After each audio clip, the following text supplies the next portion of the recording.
Admiral Zexithara stood on the bridge of his flagship, the Crimson Dawn, watching the stars streak past through the viewing port. His forearms moved gracefully across the command console while his golden eyes focused on the tactical display.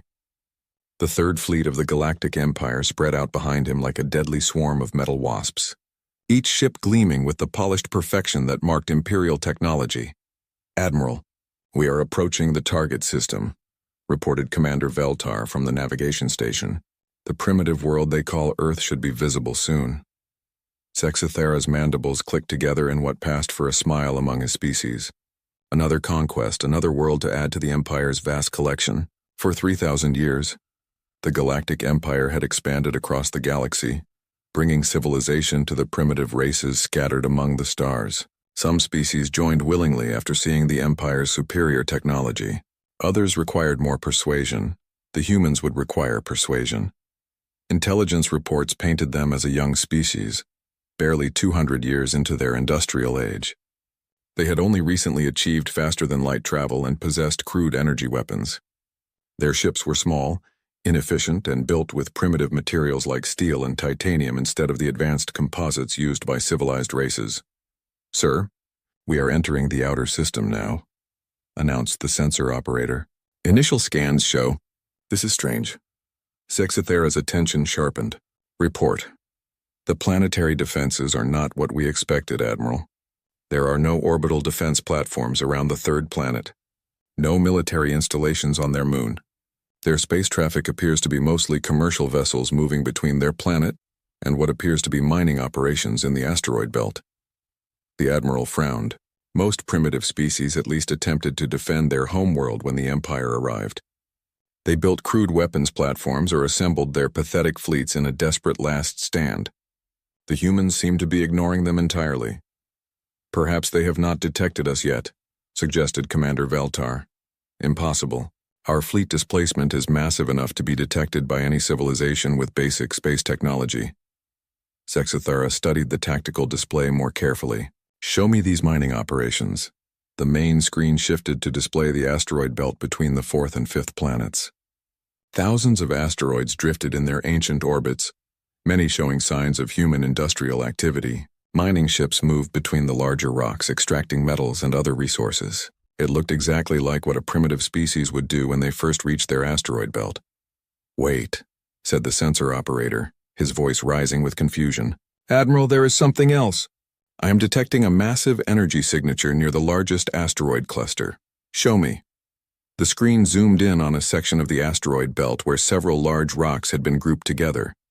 At first it looked like a natural formation, but as the image sharpened, details became clear that made no sense. What they were looking at was definitely artificial, but it was unlike any spacecraft in the Imperial database. The structure appeared to be built from actual asteroids, welded and fused together into a single massive object. Hull plating from human ships covered sections of the rocky surface, while what looked like engine exhausts protruded from various points. The whole thing was easily 3 times the size of Admiral Zexithara's flagship.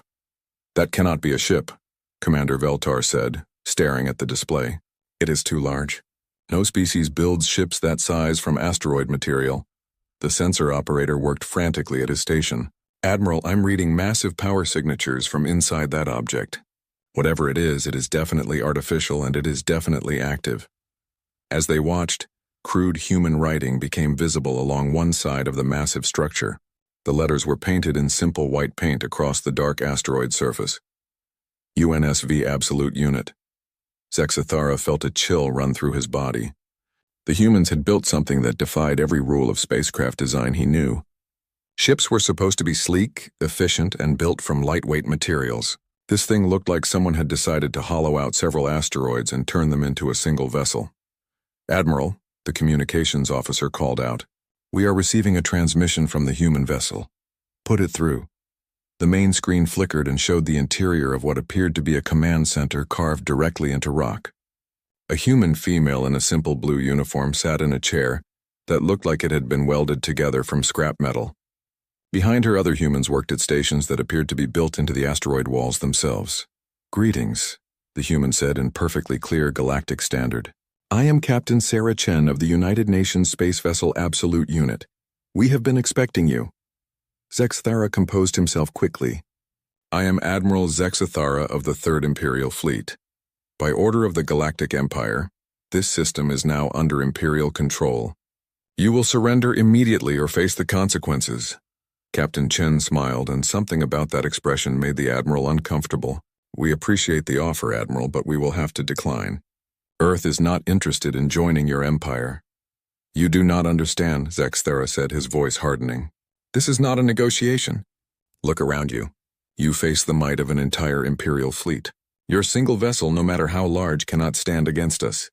You might be surprised, Captain Chen replied calmly. Would you like to find out? The transmission ended. Commander Veltar looked at his admiral with confusion. Sir, surely they cannot be serious. That is just one ship against our entire fleet. Zexathara studied the massive asteroid ship on his display. Something about this situation felt wrong. The humans were acting too confident, too calm. Either they were completely insane or they knew something the Empire did not. Begin the attack, he ordered. Target their engines and weapon systems. Try to disable rather than destroy. I want to understand what they think they are doing. The Third Fleet moved into attack formation with practiced efficiency. 27 Imperial cruisers and destroyers took position around the human vessel, their energy weapons charging and missile tubes loading. The Crimson Dawn led the formation, its main plasma cannon aimed directly at the center of the asteroid ship. All ships report ready. Admiral, announced the tactical officer. Zexathara looked at the massive human vessel one more time.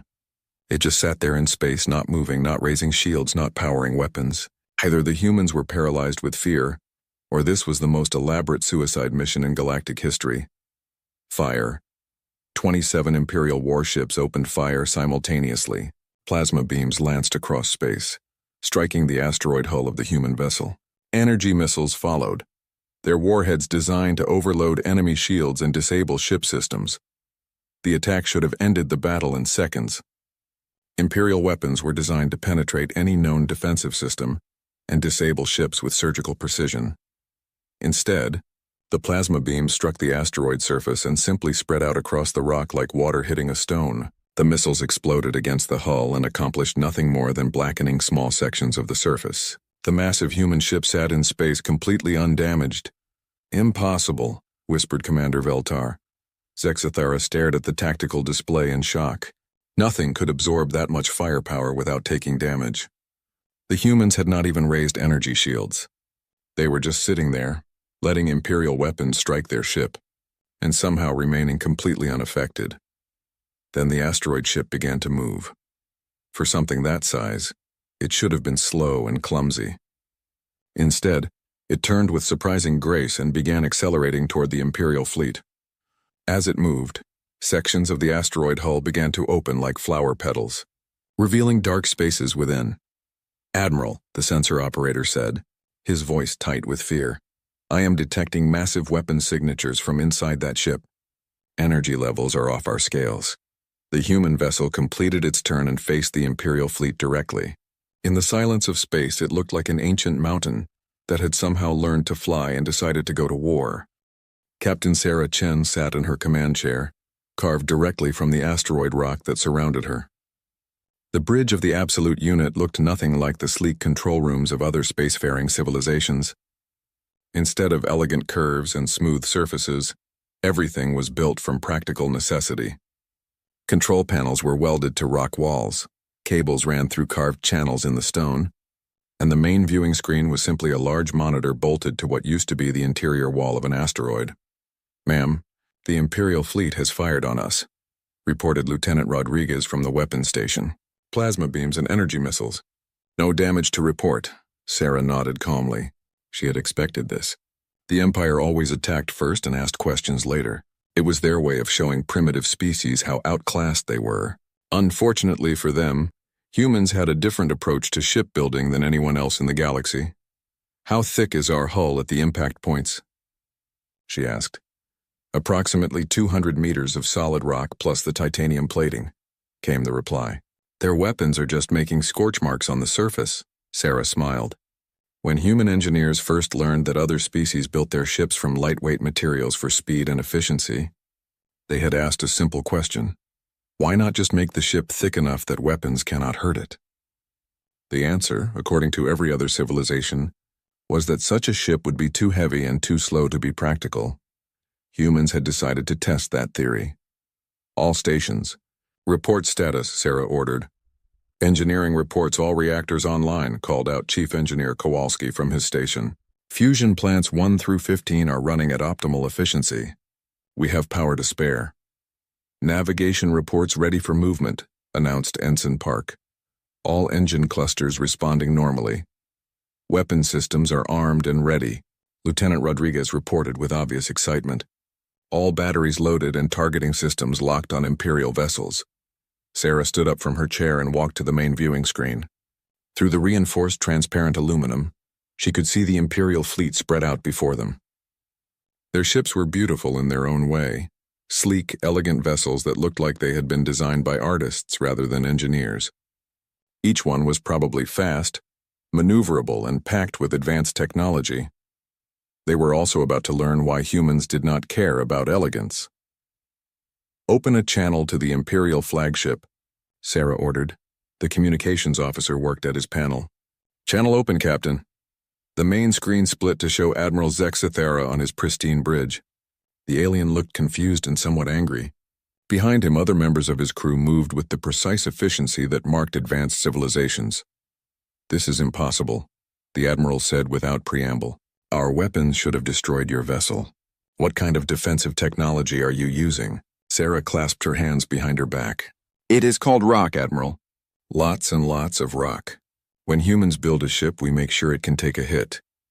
That is not how space combat works, Zexathera protested. Ships must be fast and maneuverable. You cannot simply make them too heavy to damage. Watch us, Sarah replied and cut the transmission. She turned to face her crew. These men and women had volunteered for what everyone thought was a suicide mission. When the Empire's approach was detected, Earth's governments had argued about what to do. Some wanted to surrender immediately. Others wanted to gather the entire human fleet for a desperate last stand. The military engineers had proposed a different option. They had spent the last 50 years building mining and construction platforms in the asteroid belt. What if, instead of building traditional warships, they simply turned some asteroids into the biggest guns the galaxy had ever seen? Everyone thought it was crazy. Sarah had volunteered to command the prototype. Ensign Park, take us forward, she ordered. Nice and slow. Let them get a good look at what they are dealing with. The Absolute unit began to move. Despite its massive size, the ship accelerated smoothly. Human engineers had solved the problem of moving something so large by the simple expedient of attaching enough engines to it. Fusion rockets protruded from every available surface, their combined thrust capable of moving mountains, which was exactly what they were doing. As the asteroid ship approached the Imperial fleet, weapon ports began to open along its hull. What the Empire had taken for natural craters and mining excavations revealed themselves to be carefully camouflaged gun emplacements. Massive barrel-like structures extended from the rock surface as railgun systems came online.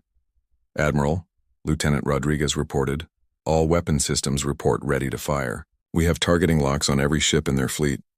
Sarah nodded. Weapons free. Show them what human engineering looks like. The Absolute unit opened fire.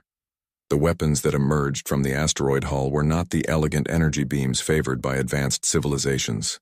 Instead, massive railguns fired chunks of tungsten and steel at significant fractions of light speed. Missile silos launched simple but effective kinetic warheads. Most impressively, several of the larger weapon systems began hurling entire small asteroids at the Imperial fleet using magnetic accelerators. The effect was immediate and devastating. Admiral Zexathera watched in horror as his beautiful, efficient warships began to buckle and break under the assault. Imperial energy shields designed to deflect plasma beams and particle weapons proved useless against simple chunks of matter traveling at incredible speeds. The elegant armor plating that protected against energy weapons crumpled like paper when hit by multi-ton projectiles. Evasive maneuvers, he shouted, but his ships were too close together and the human weapons fired too fast. The primitive kinetic projectiles seemed to be everywhere at once. The Imperial destroyer Swift Victory took a direct hit from what appeared to be a small moon traveling at impossible speed. The ship's entire midsection simply ceased to exist. The cruiser Stellar Pride tried to retreat, but found itself in the path of a stream of tungsten rounds that punched through its hull like bullets through tissue paper. "Sir, we are losing ships," Commander Veltar reported, his voice tight with panic. "Our shields cannot stop their weapons. They are using primitive projectile technology, but the velocities are enormous." Zexthera could not understand what he was seeing. The humans were winning a space battle using technology that was thousands of years old. They were throwing rocks, essentially, but throwing them so hard and so fast that the most advanced defensive systems in the galaxy could not stop them. "Return fire," he ordered desperately. "All ships concentrate fire on that asteroid ship." The remaining Imperial vessels turned their weapons on the Absolute unit and fired everything they had. Plasma cannons, particle beams, fusion missiles, and quantum torpedoes struck the massive human vessel in a coordinated barrage that should have reduced any ship to atomic particles. The asteroid ship continued firing without pause. The Imperial weapons left black scorch marks on its hull and nothing more. "Captain," Chief Engineer Kowalski reported over the comm system, "the Empire boys are tickling us again. Hull temperature has risen by about 2 degrees. Should I turn on the cooling systems?" Sarah almost laughed. "Not necessary, Chief. How are our ammunition supplies?" "We have enough tungsten rods to fight for about 6 months," came the reply. "And the asteroid belt has plenty more rocks if we need them." The Imperial fleet was in full retreat now, their elegant formations broken and scattered. Several ships trailed atmosphere and debris as they tried to escape the range of the human weapons. Others simply tumbled through space, their crews either dead or unconscious. Sarah watched them go with satisfaction. The first test of human military engineering had been a complete success. The Empire had come expecting to face a primitive species with crude weapons and simple tactics. Instead, they had encountered humans who looked at the problem of space combat and decided that the best defense was making your ship too tough to hurt, and the best offense was making your weapons impossible to stop. The galaxy was about to learn a very important lesson about human engineering. When in doubt, make it bigger and add more guns. Admiral Zexthera gripped the command rail of his flagship as another Imperial cruiser exploded in the distance. The Crimson Dawn shook from the impact of human weapons striking its hull, and warning lights flashed across every control panel on the bridge. In 30 years of naval service, he had never seen anything like this. "Sir, the Golden Spear has lost main power," reported Commander Veltar, his forearms working frantically at his station. "The Void Hunter is venting atmosphere from multiple hull breaches." "The Night's Edge has gone completely silent." The Admiral stared at the tactical display in disbelief. Half of his fleet was either destroyed or disabled, and they had not managed to inflict any significant damage on the human vessel. Every rule of space combat that he had learned was proving useless against these primitives. "How are they doing this?" he demanded. "Our intelligence report said they barely achieved faster-than-light travel. Their technology should be centuries behind ours." The sensor operator looked up from his station with fear in his eyes. "Admiral, I think I understand what they are doing. They are not using energy weapons at all. Every projectile they fire is solid matter accelerated to extreme velocities." "That is impossible," Commander Veltar protested. "Kinetic weapons require enormous amounts of energy to be effective in space combat. No power system could sustain such an attack." "Sir," the communications officer interrupted, "I am intercepting human transmissions from their asteroid ship. They appear to be discussing their weapon systems openly." Zexthera felt a chill of dread. "Put it on speakers." The bridge filled with human voices speaking in their crude but efficient language. The translation system worked quickly to convert their words into galactic standard. "Engineering to bridge," came a calm human voice. "Reactor output is steady at 40% capacity. We can maintain current rate of fire indefinitely." "Copy that, Chief," replied what must be Captain Chen. "Weapons, what is our ammunition status?" "We have used approximately 3% of our tungsten rod supply," another voice reported. "At current rate of fire, we can continue for approximately 250 hours before needing to resupply." Zexthera felt his mandibles drop open. The humans were treating this devastating battle like a routine training exercise. They were using less than half their ship's power and had barely touched their ammunition supplies. "Sir," the sensor operator said urgently, "I am detecting movement in other parts of the asteroid belt. There are more ships approaching." The main display shifted to show the broader tactical situation, and what Admiral Zexthera saw made his blood run cold. Across the asteroid belt, more massive structures were beginning to move. What he had taken for mining installations and asteroid processing facilities were revealing themselves to be additional human warships. Each one was built in the same impossible style as the absolute unit, actual asteroids converted into mobile weapons platforms. Some appeared to be hollowed-out moons. Others looked like space stations that had been modified for combat. One massive structure appeared to be an entire planetary ring system that had been turned into a single enormous ship. "Impossible," whispered Commander Veltar. "They have weaponized their entire asteroid belt." The largest of the approaching vessels was beyond anything in Admiral Zexathara's experience. It appeared to be built from a captured comet. Ice and rock fused together into a ship the size of a small moon. As it moved closer, weapon ports opened along its surface like the eyes of some ancient space-dwelling beast. "This is Captain Rodriguez of the UNSV Big Stick," came a new human voice over the communications channel. "We are moving to support the absolute unit. All Imperial vessels are advised to surrender immediately." Behind the Big Stick, more human ships approached. Each one was unique, built from whatever large object had been available when construction began.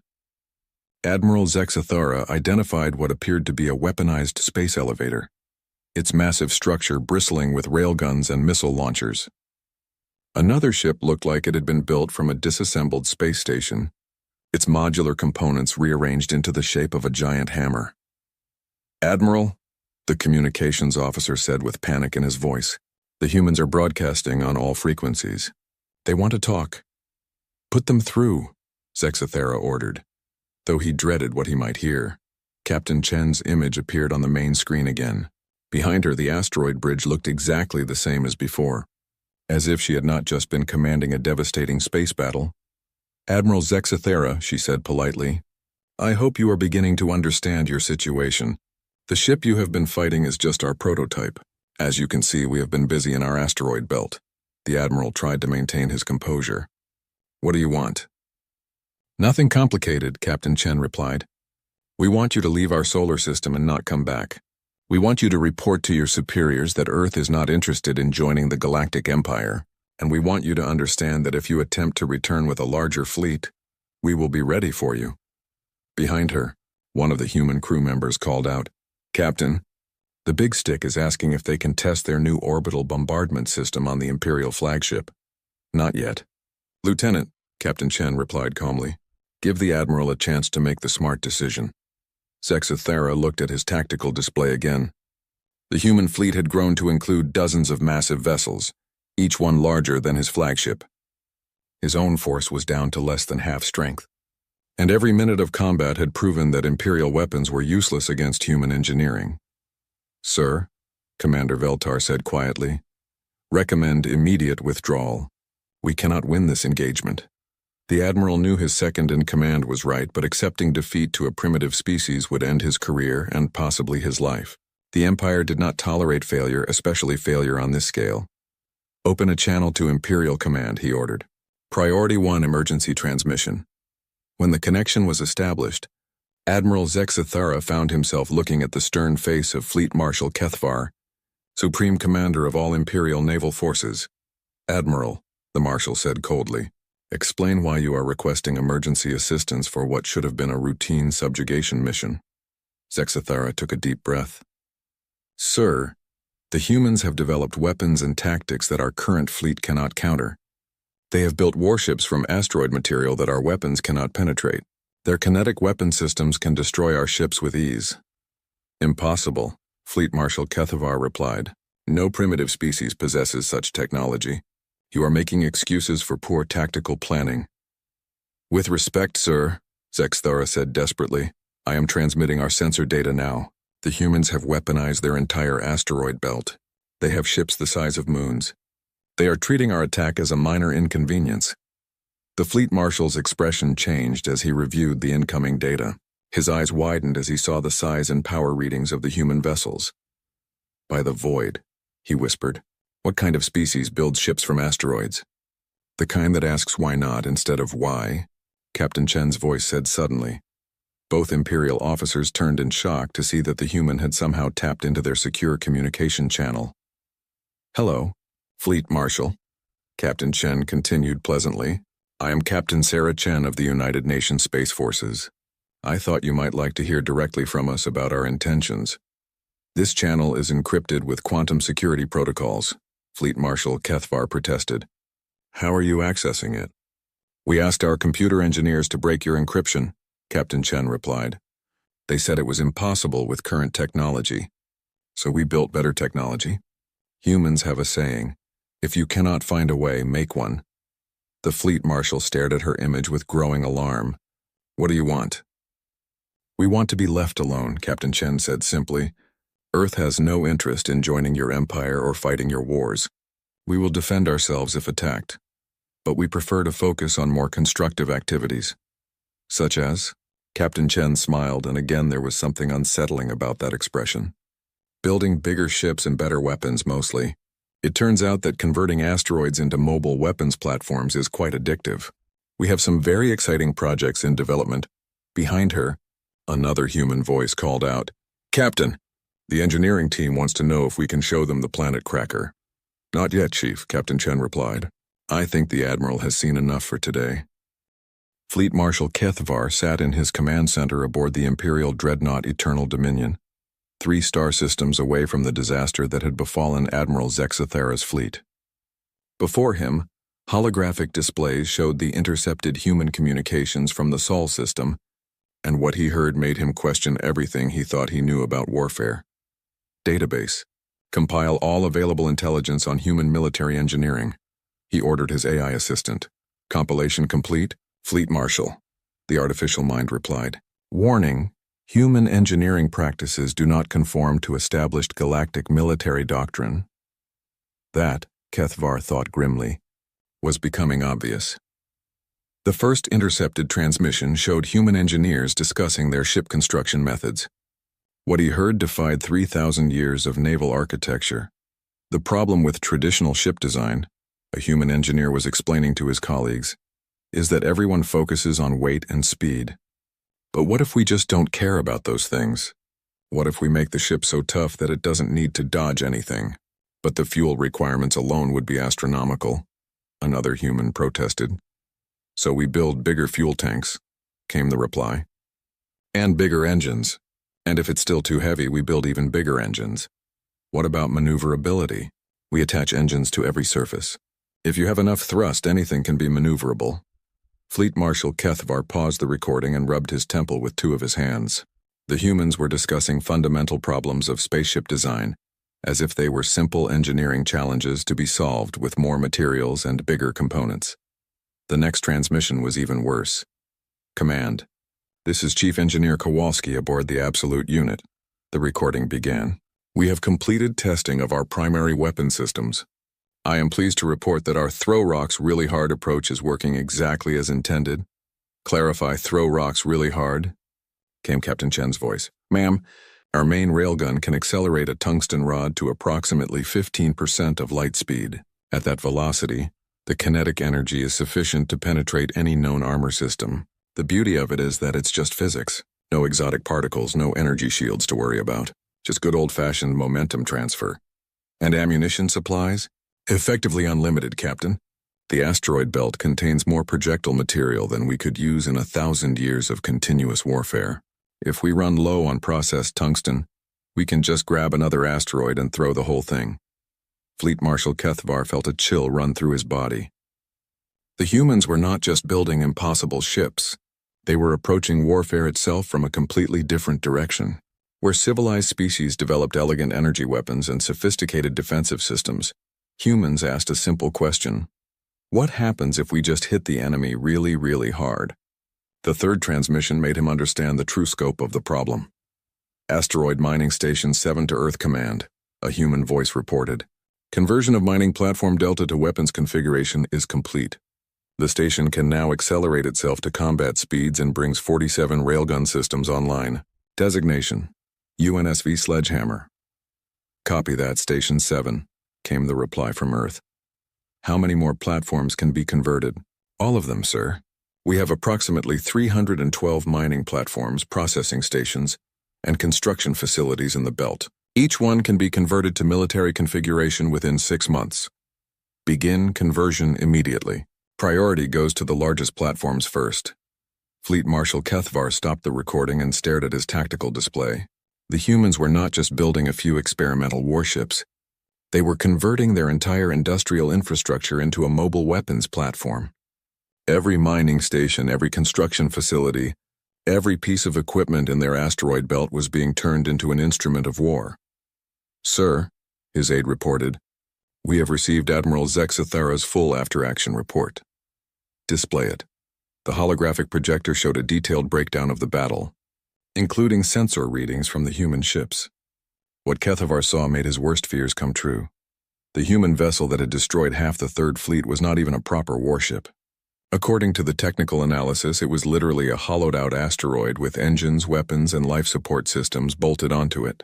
The armor that had proven impervious to Imperial weapons was not advanced composite material or energy shielding. It was just rock. Lots and lots of rock. "Computer, analyze human defensive strategy," he ordered. "Analysis complete," the AI replied. Human defensive philosophy appears to be based on the principle of make the ship too thick for weapons to penetrate. Their vessels sacrifice speed and efficiency for extreme durability. Estimated armor thickness on the primary target, 200 to 300 meters of solid rock. That should make their ships too slow and clumsy for effective combat. Negative, Fleet Marshal. Humans compensate for increased mass by installing proportionally larger engine systems. Their ships achieve adequate maneuverability through brute force application of thrust. Kethvar felt a headache building behind his eyes. The humans were solving complex engineering problems by simply ignoring them and applying more resources until the problems went away. What about their weapon systems? Human weapons technology focuses on kinetic energy rather than exotic particles or energy projection. They accelerate solid projectiles to extreme velocities using magnetic acceleration. While primitive in concept, the energy levels involved make their weapons devastatingly effective against any known defensive system. But surely the power requirements, humans, have installed multiple fusion reactors on each vessel. Rather than optimizing for efficiency, they generate overwhelming amounts of power and use it for both propulsion and weapon systems. The Fleet Marshal sat back in his command chair and tried to process what he was learning. The humans had looked at every rule of spacecraft design and decided to break them all. Instead of building fast, efficient ships with elegant weapon systems, they built flying fortresses that moved by brute force and attacked by throwing things really hard. The worst part was that it worked. "Sir," his communications officer reported, "we are receiving another transmission from the Sol system. It appears to be a general broadcast to all Imperial forces." "Put it through." Captain Chen's image appeared on the main display. She was still sitting in her asteroid command center, looking as calm and confident as ever. "Greetings to the Galactic Empire," she began. "This is Captain Sarah Chen, representing the United Nations of Earth. We understand that our recent defensive actions may have caused some confusion among your military planners." Fleet Marshal Kethvar leaned forward, eager to hear what the humans had to say. "We want to make our position clear," Captain Chen continued. "Earth has no interest in joining your empire or participating in your galactic politics. We simply want to be left alone to pursue our own development. However, we are prepared to defend ourselves if necessary." Behind her, Kethvar could see human engineers working at stations carved directly into the asteroid walls. Everything about their technology looked crude and improvised, yet it had proven devastatingly effective. "We realize that our approach to space combat may seem unusual," Captain Chen said with a slight smile. "Most civilizations develop sophisticated energy weapons and advanced defensive systems. Humans prefer a more direct approach. We have a saying, when in doubt, hit it with a bigger hammer." The transmission showed images of human shipyards in the asteroid belt. Massive construction platforms were converting asteroids into warships using techniques that looked more like mining operations than military engineering. Entire rocky bodies were being hollowed out, reinforced, and fitted with engines and weapons. "We hope this demonstration has been educational," Captain Chen concluded. "Earth is willing to establish peaceful diplomatic relations with any civilization that respects our independence. However, any attempt to conquer or subjugate our world will be met with appropriate force." The transmission ended, leaving Fleet Marshal Kethvar staring at a blank screen. His aide approached cautiously. Sir, what are your orders regarding the Sol system? Kethvar considered his options. He could assemble a larger fleet and attempt to overwhelm the human defenses. But the intelligence report suggested that the humans would simply build more ships and bigger weapons. He could try to find weaknesses in their technology, but their approach was so crude and direct that there seemed to be nothing sophisticated to exploit. Or he could do something that the Galactic Empire had never done in 3,000 years of expansion. Send a message to Imperial Command, he ordered. Recommend that the Sol system be classified as a restricted zone. All Imperial vessels are to avoid human space until further notice. Sir, his aide protested, the Empire does not retreat from primitive species. Fleet Marshal Kethvar looked at the tactical displays one more time, showing the impossible human ships and their devastating weapons. No, he agreed, but apparently we retreat from species that decide the laws of physics are more like suggestions. 6 months after the disaster at Sol, Emperor Vexthul the Eternal sat in his throne room aboard the mobile palace ship Heart of Empire, reviewing reports that challenged everything he believed about galactic civilization. Around him, his advisors shifted nervously as they waited for his reaction to the intelligence briefings. Read me the summary again, the Emperor commanded, his ancient voice carrying the weight of 3 millennia of absolute rule.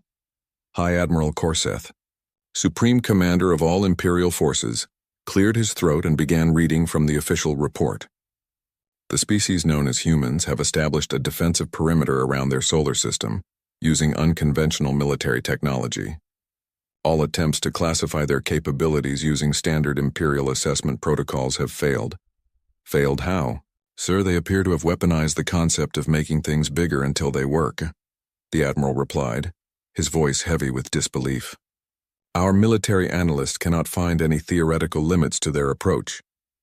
Emperor Vexthul leaned forward on his crystal throne. In 5,000 years of life, he had seen the rise and fall of countless civilizations. None had ever confused him quite like this. Show me the latest intelligence, he ordered. The holographic display activated, showing the Sol system as observed by long-range Imperial sensors. What the Emperor saw made him question his understanding of engineering. The human asteroid belt had been almost completely converted into a mobile defense network.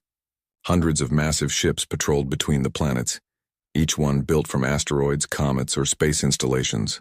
The largest vessels were beyond anything in Imperial records, flying mountains bristling with weapons and propulsion systems. Computer, identify the largest human vessel, the Emperor commanded. Designating primary target, the AI responded. Human vessel designation, UNSV absolutely ridiculous. Estimated mass equivalent to a small moon. Primary armament, appears to be the entire ship, which functions as a kinetic projectile weapon. Explain. The vessel is designed to accelerate to significant fractions of light speed and impact enemy targets directly. Secondary armament includes approximately 4,000 individual weapon systems of various types. Emperor Vexthul felt something he had not experienced in centuries. Genuine confusion.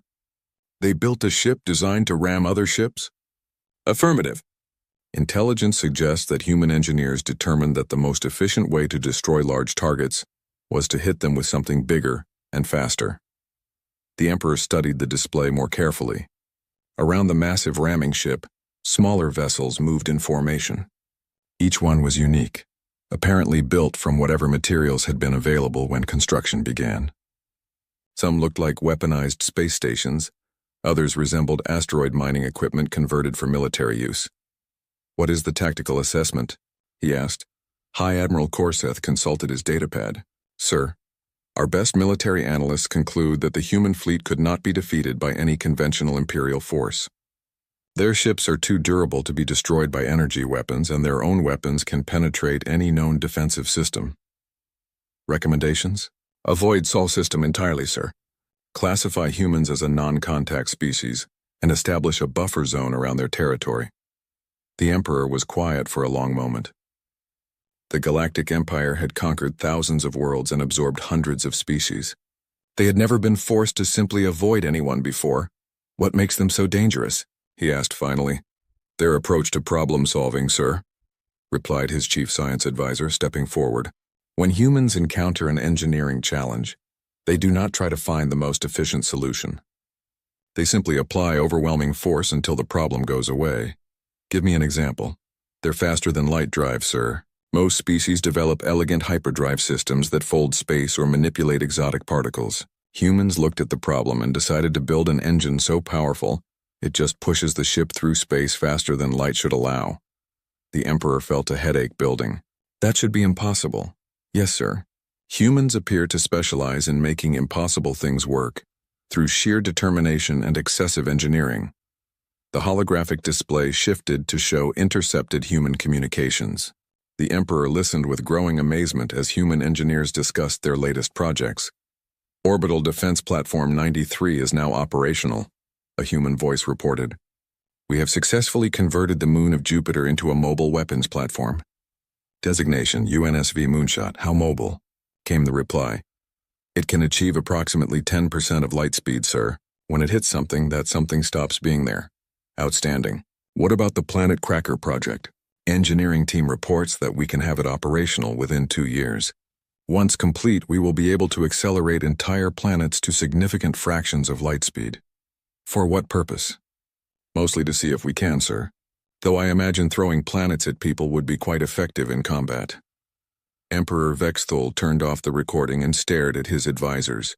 They are building weapons that can throw planets. Yes, sir, High Admiral Korseth confirmed. Human engineering philosophy appears to be, if it is worth doing, it is worth overdoing. They do not build one ship when they can build 100. They do not use small weapons when big weapons are available. But surely there must be limits to what they can construct. His science advisor shook his head. Sir, humans have access to the entire resources of their solar system, and they appear willing to convert all of it into military hardware if necessary. Their industrial capacity is growing exponentially as they automate more of their construction processes. The Emperor looked at the display again, showing the impossible human fleet.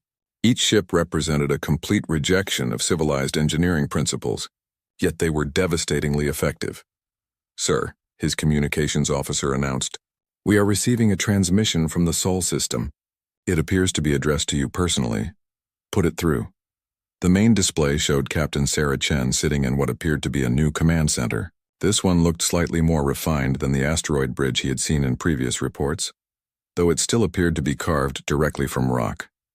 Your Imperial Majesty, she said with a polite nod. I am Captain Sarah Chen of the United Nations Space Forces. I hope you received our previous messages regarding Earth's position on joining your empire. Emperor Vexthul composed himself carefully. We did. Your defensive demonstration was quite impressive. Thank you, sir. We have been working on some new projects since then. Would you like to see? Before he could respond, the display shifted to show the human asteroid belt. What the Emperor saw made his blood run cold. The humans had not just been building more ships. They had been building bigger ships, much bigger ships. Vessels the size of small planets moved slowly through space, their surfaces covered with weapon systems that defied comprehension. This is our newest prototype, Captain Chen explained. The UNSV Excessive Force. It is approximately the size of your smaller moons and can accelerate to 15% of light speed. We estimate it could destroy most star systems simply by flying through them. Why would you build such a thing? The Emperor asked weakly. Captain Chen smiled that unsettling human smile. Because we could, Your Majesty. Humans have a saying, go big or go home. We decided to go big. Behind her, another human voice called out, Captain, the engineering team wants to know if we should start work on the Galaxy-class weapons platform.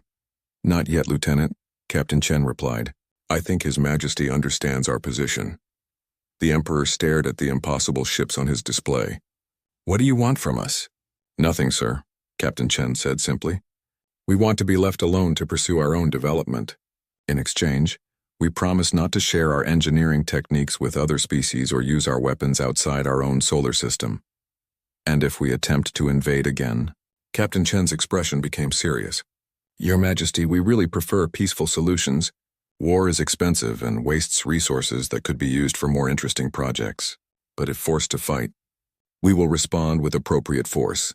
Define appropriate force. Well, sir, we have been working on some theoretical weapon systems that could accelerate entire star systems to significant fractions of light speed. We call it the Galaxy Cannon Project. But let's not talk about that unless we have to. The transmission ended, leaving Emperor Vexthul staring at a blank screen. After a long moment, he turned to his advisors. New Imperial Directive. The Sol system is hereby classified as a restricted zone.